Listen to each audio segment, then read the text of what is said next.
Yan po, walang ulam yung aking mga junakis. Ah, meron pala sausage. Yan. Kuya, nakan po kasi. Nanaan? Meron pa yung banda doon sa gilid. Ayan, meron silang sausawan, wala na silang isasawsaw. Bakit nyo itong Pero ako na may buhok pa. Guys, yung pinapakita ni Daday. Naprito yung buhok ng baboy.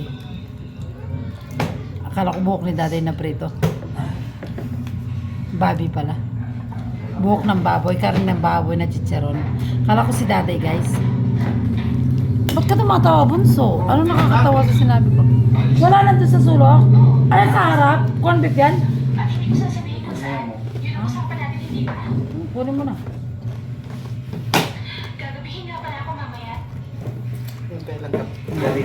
Pagbubukas sila ng papa nila para daw may ulam yung dalawang Kapilan niya rin ako. eh di kumain ka ulit. Masarap kasi yung sabaw niya. Malasa kasi yung sabaw niya.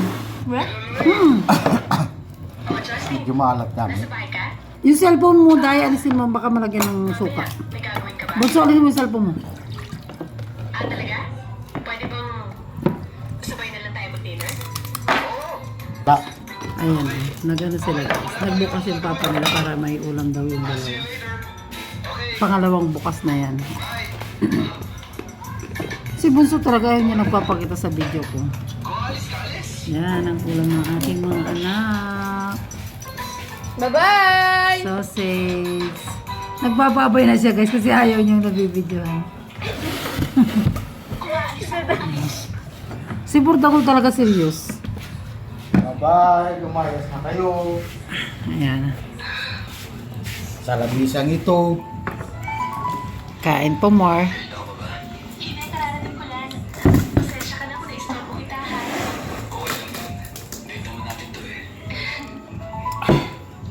Ano, mama, di ba naman maapang masalasan? Mahilig yung anak ko makinig ng ay manood ng drama kahit nanonood. Ayan o. Si Burdakol. Kaya di niya hindi niya napapansin. Mahilig kumakinig ng drama. Kahit nanonood. Ay, mahilig pala manood ng drama.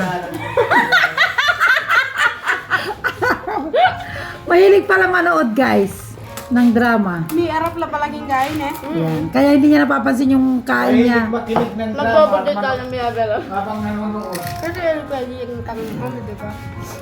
Kaya ka rin. Ayan o, nag-aaway pa sila sa kanilang ulam mo. Silang dalawa. Kapatid kami, lagyan mo yung pati. Ah, ganun pala. Mahilig makinig ng drama habang nanonood. Give. Give. Ayan. Ayan sila.